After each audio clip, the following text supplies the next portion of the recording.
Welcome to my channel. இது போன்ற சுவாரஸ்யமான செய்திகளை தெரிந்து கொள்ள மறக்காம நம்மளுடைய சேனலை சப்ஸ்கிரைப் பண்ணி வச்சுக்கோங்க. என் முதலாளியும் அவரது நண்பரும் என்னை ஒரு அறைக்கு அழைத்துச் சென்று முன்னாடி ஒருவரும் பின்னாடி ஒருவரும் இரவு முழுவதும் என்னுடன் செய்து கொண்டிருந்தனர். நானும் அவர்களோடு சேர்ந்து நான் 19 வயதில் 12ஆம் வகுப்பை முடித்தேன். அன்றிலிருந்து ஒரு நல்ல வேலையை தேடிக் கொண்டிருந்தேன். பல இடங்களில் நேர்காணல் கொடுத்தேன். ஆனால் எங்கும் வெற்றி கிடைக்கவில்லை. ஒரு மாலை பேருந்து நிறுத்தத்தில் நின்று கொண்டிருந்தேன். மாலை 6 மணிவாக மேகமூட்டத்துடன் இருந்தது. மழை பெய்யப் போகிறது போல் இருக்கின்றது. பேருந்துகள் வந்தாலும் அவை மிகவும் நிரம்பி இருந்ததால் ஏறுவது சாத்தியமற்றதாக இருந்தது. திடீரென ஒரு வெள்ளை நிற கார் என் முன் நின்றது. கண்ணாடி கீழே இறங்கியதும் உள்ளே இருந்து ஒரு நல்ல மனிதர் கேட்டார், எங்கே போக வேண்டும்? நானும் தயக்கத்துடன் பதிலளித்தேன், இல்லை, நான் பஸ்ஸுக்காக காத்திருக்கிறேன். அவரும் சொன்னார், நான் மலைக்கோட்டை நோக்கி செல்கிறேன். அங்கேதான் போக வேண்டுமா என்று கேட்டார். நானும் யோசித்தேன். இப்போது மழையும் தொடங்கிவிட்டது. பஸ் கிடைப்பதற்கான வாய்ப்புகள் குறைவு. வீடும் தூரத்தில் உள்ளது. சிறிது நேரம் யோசித்த பிறகு நானும் சொன்னேன், ஆம், உங்களுக்கு எந்த பிரச்சனையும் இல்லையா? நிச்சயமாக இல்லை. வாருங்கள் என்று அவர் புன்னகையுடன் சொன்னார். நான் பின்னி இருக்கையில் அமர்ந்தேன். வழிநெடியிலும் நாங்கள் பேசிக்கொண்டே வந்தோம். என் குடும்பத்தைப் பற்றியும் என் படிப்பை பற்றியும் எனக்கு எப்படியும் வேலை மிகவும் தேவை என்பதையும் அவரிடம் கூறினேன். அவர் கவனமாக கேட்டு என் நிலையை புரிந்து கொண்டார். என் வீடு வந்ததும் அவரை நிற்கச் சொன்னேன். இறங்கும்போது நான் நன்றி சொன்னேன். அவர் சிறிது நேரம் நின்றுவிட்டு தன் சட்டைப்பையிலிருந்து ஒரு அட்டையை எடுத்தார். இது என் விசிட்டிங் கார்டு. நான் ராஜ்குமார், ஒரு ஐடி நிறுவனத்தின் உரிமையாளர். உனக்கு விருப்பம் இருந்தால் நாளை காலை என் அலுவலகத்தில் சந்திக்கலாம். எங்களுக்கு ஒரு ரிசப்ஷனில் உதவியாளர் தேவைப்படுகிறது. ஒருவேளை நான் உனக்கு உதவலாம் என்று புன்னகையுடன் சொன்னார். நானும் கார்டை வாங்கிக் கொண்டேன். மீண்டும் ஒரு முறை நன்றி சொல்லிவிட்டு உள்ளே சென்றேன். வீட்டில் நான் இவ்வளவு நேரம் ஏன் தாமதமானேன் என்று அம்மா கவலையுடன் இருந்தார். நடந்த அத்தனையும் அம்மாவிடம் சொல்லி அந்த காதையும் காட்டினேன். அம்மா சற்று கவலையடைந்தார். அன்னமியரை நம்புவது சரியல்ல என்றார். அடுத்த நாள் காலை அலுவலகத்திற்கு புறப்பட்டேன். காட்டிலிருந்த முகவரிக்கு சென்றதும் நானும் ஆச்சரியப்பட்டேன். அது ஒரு மிகப்பெரிய மற்றும் கம்பீரமான கட்டிடம். நான் வரவேற்பறைக்கு சென்று ராஜகுமாரை சந்திக்க வேண்டும். நான் பூர்ணிமா என்று சொல்லி என் பெயரை தெரிவித்தேன். வரவேற்பாளர் என்னை 5வது மாடிக்கு செல்லுமாறு சொன்னார். நான் லிப்டில் மேலே சென்று அவரின் அறைக்கு வெளியே வந்து நின்றேன். என் இதயம் படபடவென அடித்துக் கொண்டது. மெதுவாக கதவை தட்டினேன். உள்ளே இருந்து உள்ளே வாருங்கள் என்ற குரல் கேட்டது. நான் உள்ளே சென்றபோது ராஜகுமார் சார் மேசையில் சில பைல்களை பார்த்துக் கொண்டிருந்தார். என்னை பார்த்ததும் அவர் புன்னகைத்தார். ஹலோ பூர்ணிமா, வந்துவிட்டியா? உட்கார் என்று அவர் சைகை செய்து ஒரு நாற்காலையில் அமரச் சொன்னார். என் பெயரை அவர் நினைவில் வைத்திருந்தது எனக்கு சற்று விசித்திரமாக தோன்றியது. பிறகு வரவேற்பாளர் அவரிடம் சொல்லியிருப்பார் என்று நினைத்துக் கொண்டேன். பூர்ணிமா, நீ உன் படிப்பை பற்றி சொன்னாய் அல்லவா? உன்னால் கணினியில் வேலை செய்ய முடியுமா? அடிப்படை எம்எஸ் ஆப்விஸ் தெரியுமா என்று கேட்டார். நானும் ஆம் சார் என்றேன். பின்னர், அவர் மிகவும் நல்லது பார். நான் உனக்கு நேரடியாக வேலை கொடுக்க முடியாது. ஆனால் 1 மாத கால பயிற்சி வழங்க முடியும். நீ கற்றுக்கொள்ள முடியும். உன் வேலை நன்றாக இருந்தால் நாங்கள் உனக்கு நிரந்தர வேலை கொடுப்போம். ஆரம்பத்தில் மாதம் 8000 ரூபாய் கிடைக்கும். இது உனக்கு சம்மதமா என்று அவர் முன்மொழிந்தார். என் கண்களில் ஒரு பிரகாசம் தோன்றியது. இது எனக்கு ஒரு பொன்னான வாய்ப்பாக இருந்தது. ஆமாம் சார், இது எனக்கு முற்றிலும் சம்மதம் என்று நான் உற்சாகத்துடனும் சொன்னேன்.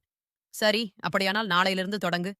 காலை 9 மணிக்கு வந்துவிடு. எங்கள் HR ரமா மேடம் உனக்கு எல்லாம் விளக்குவார் என்று அவர் சொன்னார். நானும் மிகவும் மகிழ்ச்சியாக இருந்தேன்.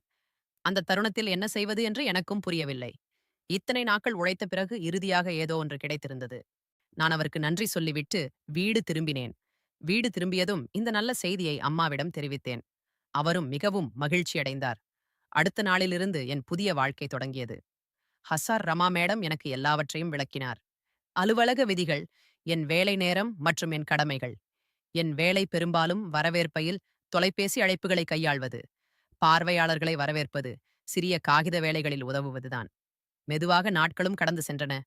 1 மாதத்தில் நான் நிறைய கற்றுக்கொண்டிருந்தேன். ராஜகுமார் சார் சில சமயங்களில் என் வேலையை பாராட்டவும் செய்வார். அதனால் என் தன்னம்பிக்கை அதிகரித்தது. முதல் மாதத்திற்கு பிறகு அவர் எனக்கு நிரந்தர வேலை கொடுத்தார். சம்பளத்தையும் 12,000ஆக உயர்த்தினார். இது எனக்கு பெரிய விஷயமாக இருந்தது. ஆனால் 3 மாதங்களுக்கு பிறகு நான் சில விஷயங்களை தெரிந்து கொண்டேன். அவை என்னை கலக்கமடைய செய்தன. அலுவலகத்தில் அஞ்சலி என்ற ஒரு பெண், என் பதவிக்கு முன்பும் பல பெண்கள் வந்துள்ளதாகவும், ஆனால் யாரும் நீண்ட நாட்கள் நீடிப்பதில்லை என்றும் என்னிடம் சொன்னாள். அவளும் சொன்னாள், ராஜகுமார் சாரின் பார்வை எப்போதும் புதிய மற்றும் அழகான பெண்களின் மீதுதான் இருக்கும். முதலில் அவர் மிகவும் நல்லவர் போல் நடந்து கொள்வார். பிறகு மெதுவாக தன் உண்மையான நிறத்தை காட்டுவார் என்று அவளும் சொன்னாள். அவள் சொன்னதை நான் நம்பவில்லை. ராஜகுமார் சார் என்னிடம் எப்போதுமே நன்றாக நடந்து கொண்டார். எனக்கு பிடிக்காத எந்த செயலையும் அவர் செய்ததில்லை. நான் அஞ்சலியின் பேச்சை புறக்கணித்துவிட்டு என் வேலையில் கவனம் செலுத்தினேன். ஒரு சனிக்கிழமை அலுவலகத்திற்கு விடும்பை. ஆனால் ராஜ்குமார் சார் எனக்கு ஃபோன் செய்து சில அவசர வேலைகள் உள்ளன, சீக்கிரம் வந்துவிடுமாறு கூறினார். ஏதோ ஒரு முக்கியமான சந்திப்பு இருக்கும் என்று நானும் நினைத்துக் கொண்டேன். நான் தயாராகி அலுவலகத்திற்கு புறப்பட்டேன். அன்று வானிலை மிகவும் மோசமாக இருந்தது. வானில் கார்மேகங்கள் சூழ்ந்திருந்தன. பலத்த காற்று வீசிக் கொண்டிருந்தது. நான் ஸ்கூட்டியில் ஏறி அலுவலகத்தை நோக்கி சென்றேன். பலியில் திடீரென மழை பெய்யத் தொடங்கியது. ஒரு கடைக்கு அடியில் நின்று மழை நிற்கும் வரை காத்திருந்தேன். ஆனால் மழை இன்னும் வேகமாக பெய்தது. அலுவலகம் அதிக தூரம் இல்லை என்பதால் மலையிலேயே நடந்து சென்றேன். நான் அலுவலகம் சென்றடைந்த போது முற்றிலும் நனைந்திருந்தேன். என் தலைமுடி உடைகள் அனைத்தும் ஈரமாகவே இருந்தன. நான் லிப்டில் நேராக ராஜகுமார் சாரின் அறைக்கு சென்றேன். ராஜகுமார் சார் தன் அறையில் இருந்தார். என் நிலையைக் கண்டு அவர் கவலையடைந்தார். ஏய் பூர்ணிமா, நீ முற்றிலும் நடைந்து விட்டாயே, இப்படி எப்படி வேலை செய்வாய்? உனக்கு காய்ச்சல் வந்துவிடும் என்றார். நான் அங்கேயே நின்றேன். தண்ணீர் சொட்டுக் கொண்டிருந்தது. ராஜ்குமார் சார் தன் கீபோர்டை ஓரமாக வைத்துவிட்டு அலமாரியிலிருந்து ஒரு துண்டை எடுத்தார். இதோ, ஓய்வறைக்கு சென்று தலையை உயர்த்தி உலர்த்தி கொள்ளா என்றார். நான் துண்டை எடுத்துக்கொண்டு ஓய்வறைக்கு சென்றேன். என் உடைகள் முற்றிலும் நனைந்திருந்தன. என் தலைமுடியை உலர்த்தி சற்று சரி செய்தேன். ஆனால் உடைகள் ஈரமாகவே இருந்தன. ஓய்வறையிலிருந்து வெளியே வந்தபோது அலுவலகத்தில் ராஜகுமார் சாரும் நானும் மட்டுமே இருந்தோம். சாரும் சொன்னார், உள்ளே இருக்கும் விருந்தினர் அறையில் சூடான காற்று வீசும். அங்கே உங்களுடையை உலர்த்திக் கொள்ளலாம். நான் விருந்தினர் அறைக்கு சென்றேன். அங்கே சூடான காற்று வீசும் ஒரு ஹீட்டர் இருந்தது. நான் அதை ஆன் செய்து என் உடைகளை விரித்து போட்டேன். விரைவில் காய்ந்துவிடும். நான் அங்கேயே அமர்ந்து என் உடைகள் காயும் வரை காத்திருந்தேன். திடீரென்று கதவு தட்டும் சத்தம் கேட்டது. நானும் பதறிப்போனேன். பூர்ணிமா, நான் தான் ஒரு முக்கியமான ஃபைல் உள்ளே இருக்கிறது, எனக்கு தேவை. ராஜ்குமார் சாரின் குரல் அது.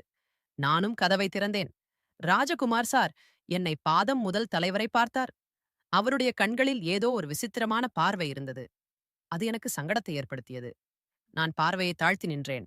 அவர் உள்ளே வந்து அலமாரியிலிருந்து ஒரு ஃபைலை எடுத்தார். போகும்போது என்னை பார்த்து கொண்டிருந்தார். பிறகும் சொன்னார், உடைகள் ஓரளவு காய்ந்து விட்டது. நான் வேலை செய்ய வேண்டும்.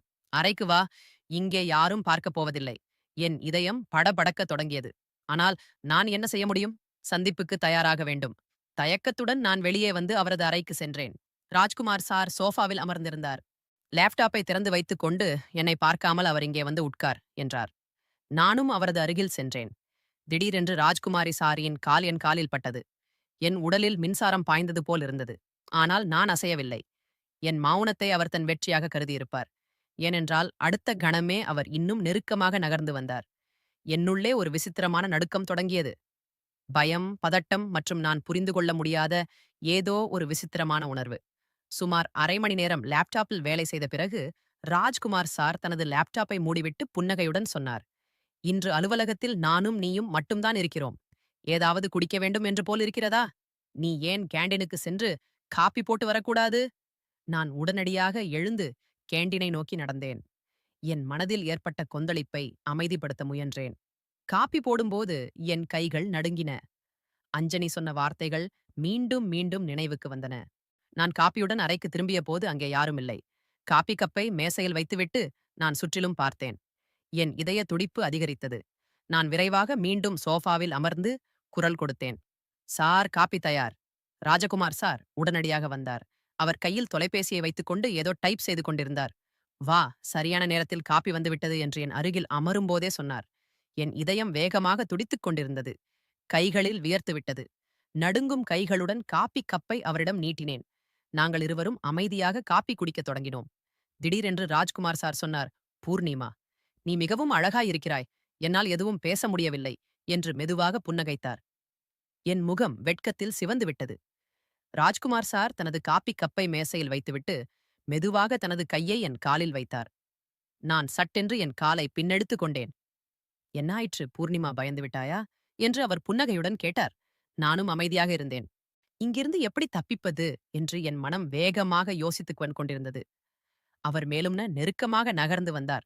என் இதயம் மிகவும் வேகமாக துடித்தது. அது என் மார்பிலிருந்து வெளியே வந்துவிடும் என்று நினைக்க தோன்றியது. அவர் என் கையை தனது கைகளில் எடுத்துக்கொண்டு சொன்னார், பூர்ணிமா, நான் உன்னிடம் ஒன்று சொல்ல விரும்புகிறேன். சொல்லுங்கள் என்று நானும் தடுமாறி சொன்னேன். இந்த வேளையில் நீ திருப்தி அடைகிறாயா என்று அவர் கேட்டார். நானும் தலையசைச்சேன். நான் உன் வேலையை உறுதிப்படுத்தி முழு ஒப்பந்தத்திலும் கையெழுத்திட செய்தால் எப்படி இருக்கும் என்று அவர் மெதுவாக கேட்டார். சார், அது உங்களை பொறுத்ததுதான் என்று நானும் பதிலளித்தேன்.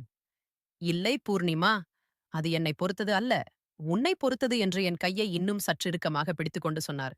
நீ என்ன விரும்புகிறாய்? ஒரு நல்ல நிரந்தர வேலையோ அல்லது எப்போது வேண்டுமானாலும் பறிக்கக்கூடிய தற்காலிக வேலையா? என்ன நடுங்கும் குரலில் நானும் கேட்டேன். நான் புரிந்து கொண்டாலும் அவர் என்ன சொல்ல விரும்புகிறாய் என நினைத்தேன். நீ என் பேச்சைக் கேட்டால் என் ஒவ்வொரு விருப்பத்தையும் நிறைவேற்றினாள்.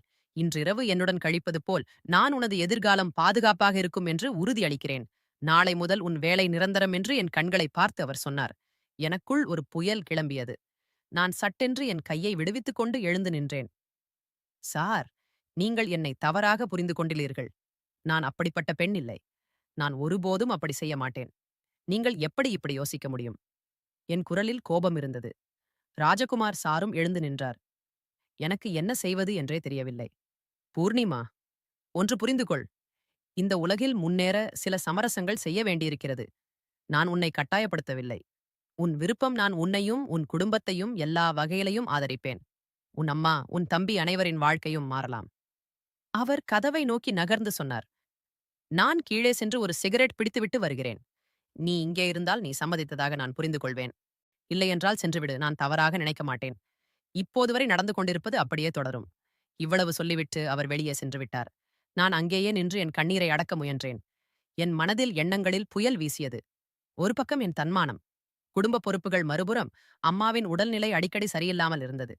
தம்பியின் படிப்பு செலவு, இவற்றையெல்லாம் எப்படி சமாளிப்பேன்? நான் மறுத்தால் ஒருவேளை 2-3 வாரங்களில் வேலையை விட்டு நீக்கி விடுவார்கள். இந்த நகரத்தில் வேலை கிடைப்பது எளிதல்ல என்றே நினைத்தேன். புதிதாக தொடங்குவது என்றால் மீண்டும் அதே போராட்டம்தான். உடைந்த மனதுடன் நான் மீண்டும் சோபாவில் அமர முடிவு செய்தேன். சிறிது நேரம் கழித்து ராஜகுமார் சார் திரும்பி வந்தார். என்னை பார்த்ததும் அவர் முகத்தில் புன்னகை பரவியது. அப்படியானால் உனக்கு சம்மதம் என்று அவரே சொன்னார். அதாவது, நீ என் நிபந்தனைகளை ஏற்கப் போகிறாய் என்று கேட்டார். நானும் அவரை பார்த்தேன். என் கண்கள் கலங்கியிருந்தன. ஆம், ஆனால் நீங்கள் முதலில் என் வேலையை நிரந்தரமாக்க வேண்டும் என்றேன். நிச்சயமாக நாளையே அனைத்து ஆவணங்களையும் தவார் தயார் செய்து விடுகிறேன் என்று அவரே மகிழ்ச்சியுடன் சொன்னார். அன்று அவர் என்னை தன் காரில் வீட்டின் கொண்டு சென்று விட்டார். வழிநடியிலும் என் மனதில் ஒரு ஆழமான குற்ற உணர்வு இருந்தது. ஆனால் நான் என் கண்ணீரை மறைத்துக் கொண்டேன். வீடு திரும்பியதும் அவர் என் அம்மாவிடம் எனக்கு நிரந்தர வேலை கிடைத்துவிட்டதாகவும் சம்பளம் 15,000 உயர்த்திவிட்டதாகவும் நற்செய்தி சொன்னார். அம்மாவின் கண்களில் ஆனந்த கண்ணீர் இருந்தது. அவர் ராஜ்குமார் சாருக்கு நன்றி சொல்லி என் தலையில் கை வைத்து தடவி கொடுத்தார். பார் மகளே, உன் உழைப்பு பலன் கொடுத்துவிட்டது என்றார். அந்த இரவு நான் படுக்கையில் படுத்திருந்தேன். என் தலைவீதியை நினைத்து அழுது கொண்டிருந்தேன். நான் என்னை விற்றுவிட்டேன் என்று யாருக்கு தெரியும்? சில நாட்களுக்கு பிறகு நான் காலை அலுவலகத்திற்கு தயாராகிக் கொண்டிருந்தபோது என் மொபைலுக்கு ராஜகுமார் சாரிடமிருந்து ஒரு அழைப்பு வந்தது. அவர், பூர்ணிமா, இன்று என் பண்ணை வீட்டிற்கு வர வேண்டும். ஒரு சிறப்பு கூட்டம் இருக்கிறது. நீ வீட்டில் நிறுவன வேலை காரணமாக 2-3 நாட்களுக்கு வெளியே செல்கிறேன் என்று சொல்லிவிடு என்றார். என் குரல் நடுங்கியது. சரி சார், நான் என் பையிலை சில ஆடைகள் வைத்துக்கொண்டு நிறுவன வேலைக்காக வெளியே செல்கிறேன் என்று அம்மாவிடம் சொன்னேன். அம்மா, என் நெற்றியில் முத்தமிட்டு கவனமாக இரு மகளே என்றார். நான் பண்ணை வீட்டிற்கு சென்றபோது அங்கே ஏற்கனவே சில நபர்கள் இருந்தனர். அனைவரும் சூட்டு அணிந்திருந்தார்கள். தொழிலதிபர்கள் போல் தோன்றினர். ஒருவேளை உண்மையிலேயே ஒரு வணிக கூட்டம் இருக்கும் என்று நான் சற்று நிம்மதியடைந்தேன். கூட்டம் தொடங்கியது. அனைவரும் பல்வேறு திட்டங்கள் குறித்து விவாதிக்க ஆரம்பித்தனர். நான் குறிப்புகளை எடுத்துக்கொண்டே இருந்தேன். சுமார் 3 மணி நேரம் கூட்டம் நடந்தது. கூட்டம் முடிந்ததும் ராஜ்குமார் சார் வேலைக்காரனை அழைத்து அவன் காதில் ஏதோ சொன்னார். வேலைக்காரன் உடனடியாக சமையலறைக்கு சென்று சாப்பிடும் பொருட்களுடன் வந்தான். ஒரு பெரிய சாக்லேட் கேக்கும் இருந்தது. ராஜ்குமார் சார் என் கைகளால் கேக் வெட்ட சொன்னார். அனைவரும் கேக் சாப்பிட்டுவிட்டு சிற்றுண்டி அருந்தினர். பிறகு ஒவ்வொருவராக கிளம்ப ஆரம்பித்தனர். ராஜகுமார் சார் அவர்களை வெளியே சென்று வழியனுப்பினார். நான் அங்கேயே சோபாவில் அணிந்து அமர்ந்திருந்தேன். என் விதியை சபித்துக் கொண்டே ராஜகுமார் சார் திரும்பி வந்தபோது ஒரு நபர் இன்னும் அங்கேயே இருப்பதைக் கண்டேன். அவர்தான் கூட்டத்தில் அதிகம் பேசியவர். ராஜகுமார் சார் யாரை மிகவும் மரியாதையுடன் பார்த்து கொண்டிருந்தாரோ அவர்தான்.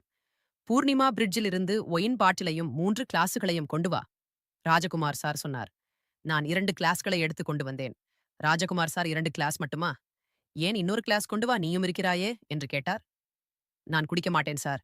என்று நான் தயக்கத்துடன் சொன்னேன். இன்று ஒரு விசேஷ நாள் பூர்ணிமா. இன்று உன் வேலை நிரந்தரமானது. ஒன்று வேண்டாமா என்று அவர் புன்னகையுடன் சொன்னார். நான் கைவிட்டுவிட்டு இன்னொரு கிளாஸ் கொண்டு வந்தேன். ராஜகுமார் சார் 3 கிளாஸ்களில் 1 வயன் மற்றும் ஐஸ் போட்டு ஒரு கிளாஸை என்னிடம் கொடுத்தார். நான் முதன்முறையாக ஒயன் குடித்தேன். மிகவும் கசப்பாக இருந்தது. ஆனால் எப்படியோ குடித்துவிட்டேன்.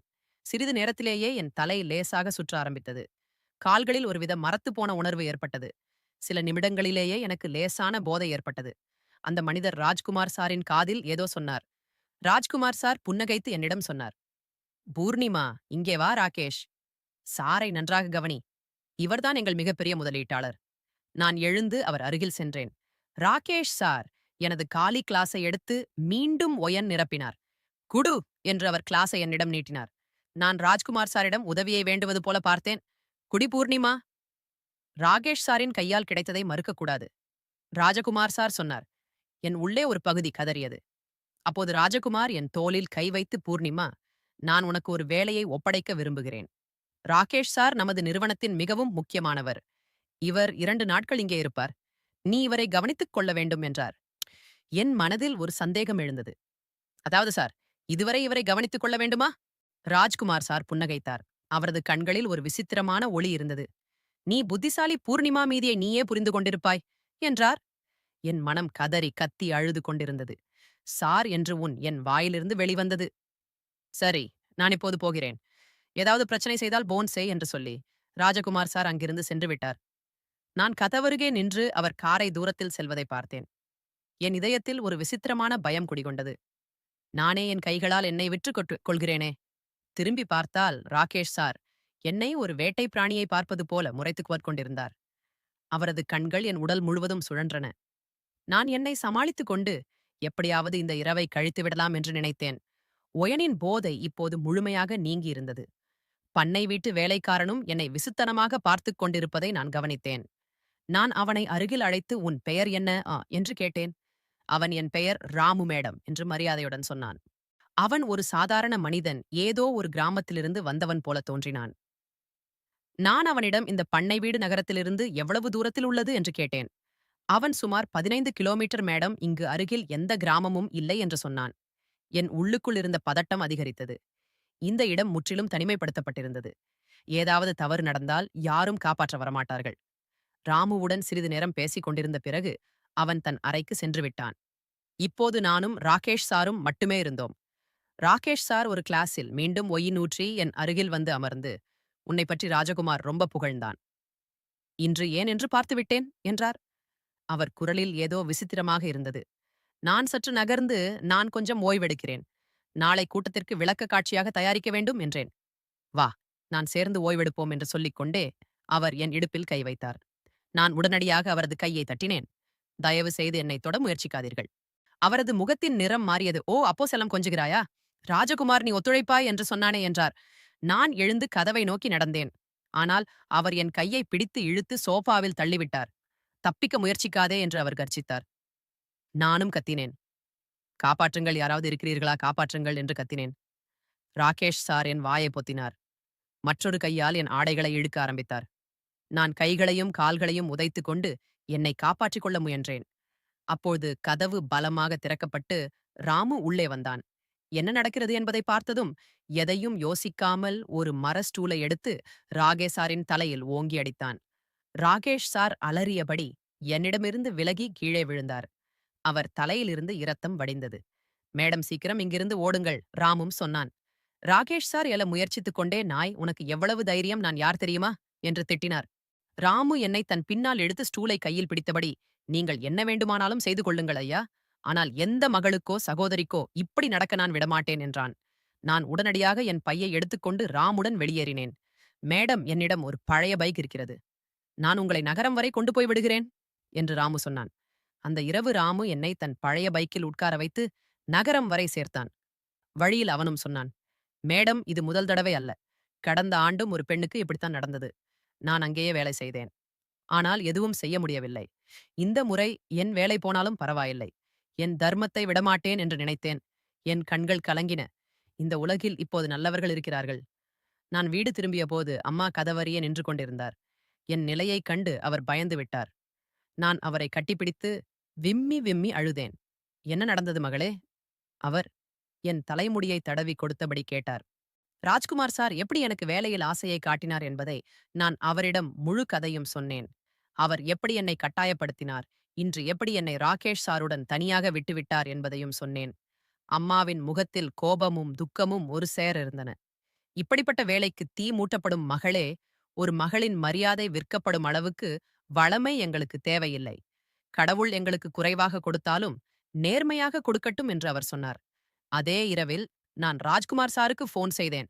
ஃபோனை எடுத்ததும் அவர் ராகேஷ் சாருடன் எப்படி இருந்தது, அவர் சந்தோஷமாக இருக்கிறார் அல்லவா என்று கேட்டார். என் உள்ளுக்குள் இருந்த கோபம் வெடித்தது. உங்களுக்கு வெட்கமா இல்லையா சார்? நீங்கள் என்னவென்று நினைத்தீர்கள்? ஒரு விபச்சாரியா இன்று ராமு இல்லை என்றால் என் மானம் போய்விடும். எனக்கு உங்கள் வேலை தேவையில்லை. உங்கள் பணம் எதுவும் தேவையில்லை. உங்களைப் போன்றவர்கள் தாங்கள் வெற்றிக்காக யாருடைய வாழ்க்கையையும் அழிக்க முடியும். நான் போனை துண்டித்துவிட்டு படுக்கையில் சரிந்தேன். அடுத்த நாள் என் ஆவணங்கள் அனைத்தும் எனக்கு வரவேண்டிய சம்பளத்தையும் வாங்க அலுவலகம் செல்ல முடிவு செய்தேன். அங்கு சென்றபோது ராஜ்குமார் சாரின் அறையில் ஏதோ சலசலப்பு நடப்பதைக் கண்டேன். அஞ்சலியிடம் கேட்டபோது இரவு போலீஸ் வந்து புகாரின் பேரில் ராஜகுமார் ராகேஷ் கைது செய்யப்பட்டிருப்பதாக தெரிந்தது. பிறகுதான் தெரிந்தது, அன்று இரவு ராமு என்னை காப்பாற்றிவிட்டு நேராக காவல் நிலையம் சென்று புகார் பதிவு செய்துள்ளான் என்பது. ராஜகுமார் தன் நிறுவனத்தில் எப்படி பெண்களுக்கு வேலை ஆசை காட்டி தனது வாடிக்கையாளர்களுடன் தனியே விட்டுவிடுவார் என்பதையும் தெரிவித்தான். இன்று நான் அந்த சம்பவத்தை நினைக்கும்போது என் மனம் நடுங்குகிறது. ஆனால் ஒன்று புரிந்தது, உலகில் தீமைக்கு இணையாக நன்மையும் இருக்கிறது. ராமு போன்றவர்கள் தாங்கள் வேலையை பற்றி கவலைப்படாமல் சரியானதற்கு குரல் கொடுப்பவர்கள்தான் உண்மையான ஹீரோக்கள். நான் மீண்டும் புதியதாக வாழ்க்கையை வாழத் தொடங்கினேன். இன்று ஒரு சிறிய நிறுவனத்தில் வேலை செய்கிறேன். அங்கு நல்ல சூழல் நிலவுகிறது. மக்கள் மரியாதையுடன் நடந்து கொள்கிறார்கள். இப்போது நான் நிம்மதியாக இருக்கிறேன். அதே நிறுவனத்துல ஒரு நல்ல பையனை பார்த்து காதலித்து திருமணம் செய்து இப்போது தினமும் இரவு நேரத்துல சந்தோஷமான வாழ்க்கையை வாழ்ந்து கொண்டிருக்கிறோம். இந்த வீடியோ பிடிச்சிருந்துச்சு அப்படின்னா மறக்காம இத பத்தி உங்களுடைய கருத்துக்களை கீழே இருக்கிற கமெண்ட் செக்ஷன்ல கண்டிப்பா சொல்லுங்க. Thanks for